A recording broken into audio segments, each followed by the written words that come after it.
আজই সাবস্ক্রাইব করুন এবং দেখুন আপনার প্রিয় শো। আমরা আবার ঘুরে দাঁড়াবো। দাদু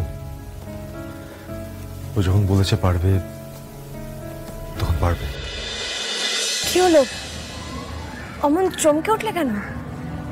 এত কি ভাবছো? তুমি তো ভাবনাটা অনেকটা কমিয়ে দিয়েছো। এবার দেখবে সব আস্তে আস্তে ভালো হবে, সব ঠিক হবে। আচ্ছা একটা কথা বলো, এত ভালো একটা খবর, তোমার মুখে হাসি নেই কেন? ও বুঝতে পেরেছি, সারাদিন তো পেটে কিচ্ছু পড়েনি, তা হাসি আসবে কোথা থেকে?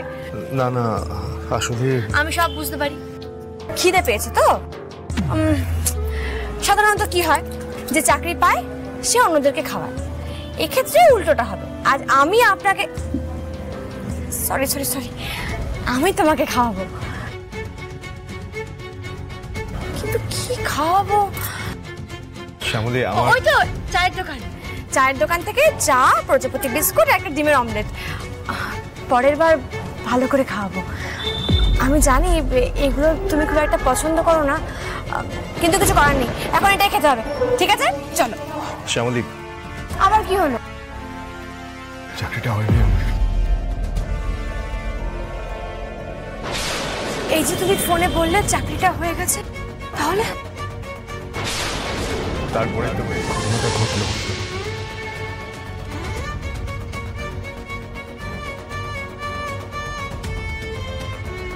ও মাই গড, প্রেস এত বড় বড় নিউজ করেছে আপনাকে নিয়ে। এই চাকরিটা আমার ভীষণ দরকার স্যার। এই চাকরিটা আপনাকে দেওয়া কোনোভাবেই সম্ভব নয়।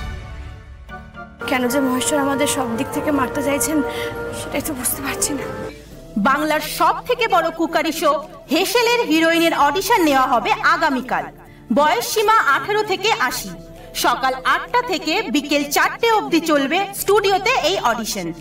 আরো বিশদ জানতে ফোন করুন 8081213551 এই নম্বরে। বিজয়ীদের জন্য থাকবে 50 লাখ টাকা পুরস্কার।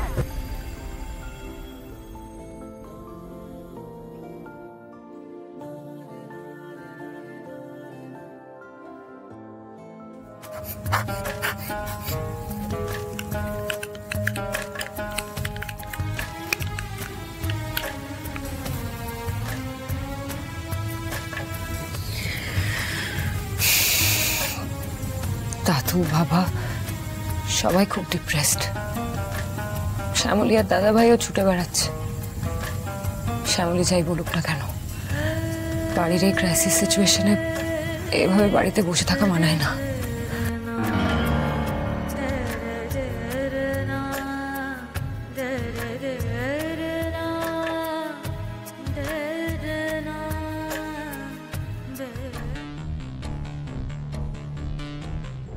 এ কি প্রিয়া, তোর মুখের এই অবস্থা কেন? সব ঠিক আছে তো? দাদু বাবা সবাই? না না, ওরা সবাই ঠিক আছে।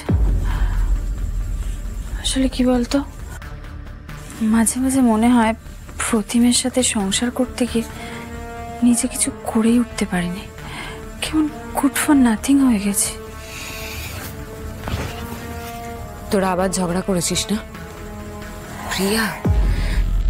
জানিস তো বাড়ির এই পরিস্থিতি, তার মধ্যে তোরা যদি নিজেদের মধ্যে ভাবে ঝগড়া করিস। আর নতুন কি বলতো রো, থাক না বাদ দে। বলছি আমি না বাড়ির ব্যাপারে কথা বলার জন্যই তোর ঘরে এলাম। বস বস।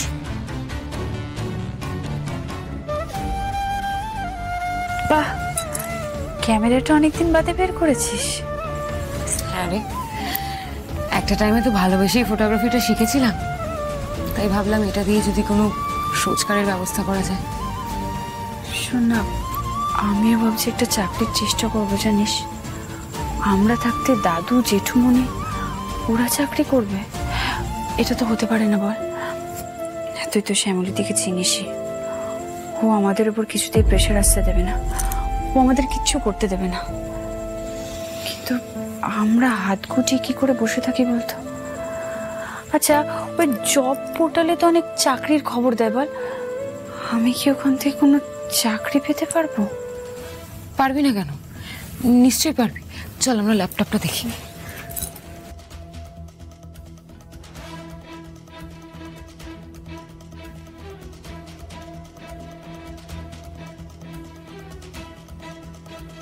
আমি জানতাম মহেশ্বর আমাদের সঙ্গে এমনটা করতে পারেন না। উনি সব পথ একসঙ্গে বন্ধ করে দিতে পারেন না। একটা পথ বন্ধ করে দিয়েছেন তো আর একটা পথ খুলে দিয়েছেন। মানে শ্যামলী কি বলতে চাইছেন? আমাদের কোম্পানির লাইসেন্স ক্যান্সেল হচ্ছে তো কি হয়েছে? আমি তো রান্নার শোতে যেতেই পারি, তাই না? যেতে পারি না? ডেফিনেটলি যেতে পারেন, খুব ভালো আইডিয়া। কিন্তু ওখানে তো অনেকেই যাবে, অতজনের মাঝখানে আমি কি কিছু করতে পারবো? আরে তুমি এরকম ভাবে কেন বলছো? তুমি সব ভাবছোই বা কেন? আমরা সবাই জানি তোমার রান্নার উপর যা দখল রয়েছে, তোমার রান্নার প্রতি যা সেন্স রয়েছে, এত ভালো রান্না করতে পারো তুমি। আমি বলছি তুমি এই শোটায় যাচ্ছ, এটা ফাইনাল। বেশ, এই পুরস্কারের টাকাটা জিতলে আমরা আবার ঘুরে দাঁড়াতে পারবো। ঠিক পারবো।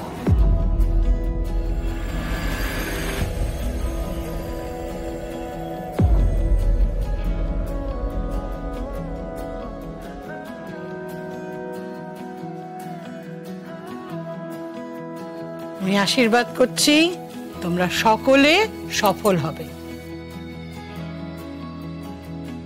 প্রিয়া দিদি, রোহিণী দিদি, তোমাদের প্রথমে কাজ করতে আমি বারণ করেছিলাম। ভেবেছিলাম তোমাদের নিজেদের একটু সময় দেওয়া উচিত, কিন্তু ঠিকই তো, সবাই মিলেই তো একটা পরিবার। সবাই যদি একসঙ্গে উঠে পড়ে লাগে তাহলে ঠিক কিছু না কিছু একটা ব্যবস্থা হবেই। সবাইকে একসঙ্গে চেষ্টা করতে হবে। একদম ঠিক বলেছো শ্যামলী, চেষ্টা করতে তো কোনো দোষ নেই, বলো? একদমই তাই। কথাই বলে না, সবাই মিলে করি কাজ, হারি জিতি নাহি লাজ। তাছাড়া আমরা তো এখন বড় হয়েছি, পরিবারের এই বিপদের সময় আমাদেরও তো সবার পাশে দাঁড়ানো উচিত। ঠিকই বলেছিস তোরা, তবে কি বলতো, বাড়ির ছোট বলে তোরা সব দৌড়ঝাঁপ করবি আর আমরা ঘরে বসে থাকবো, এটা তো খারাপ দেখায় না? কটা দিনের ব্যাপার দাদু, একটু বসে রেস্ট নিয়ে নাও। তারপর আবার যখন গ্রেট বেঙ্গল ক্যাটারার নতুন উদ্যমে শুরু হবে তখন দেখবে কত কাজ করার আছে তোমাদের। তুই ঠিক বলছিস শ্যামলী, আমরা আবার ঘুরে দাঁড়াবো। দাদু ও যখন বলেছে পারবে তখন পারবে। কতদিন পরে রোহিণীর কাঁধে ক্যামেরার ব্যাগটা দেখলাম। এই দৌলতে যদি তুই ফটোগ্রাফিটা আবার শুরু করিস তাহলে তো ভালোই হয়। ছবি তোলা তোর প্যাশন ছিল রোহিণী। প্রিয়া, তোর চাকরিটা হয়ে গেলে শান্তি, বল? আর শ্যামলী, যত বড়ই কুকারি শো হোক না কেন আর যত পার্টিসিপেন্টসে থাকুক না কেন, তুমি ঠিক জিতবে, আর এটা আমার বিশ্বাস।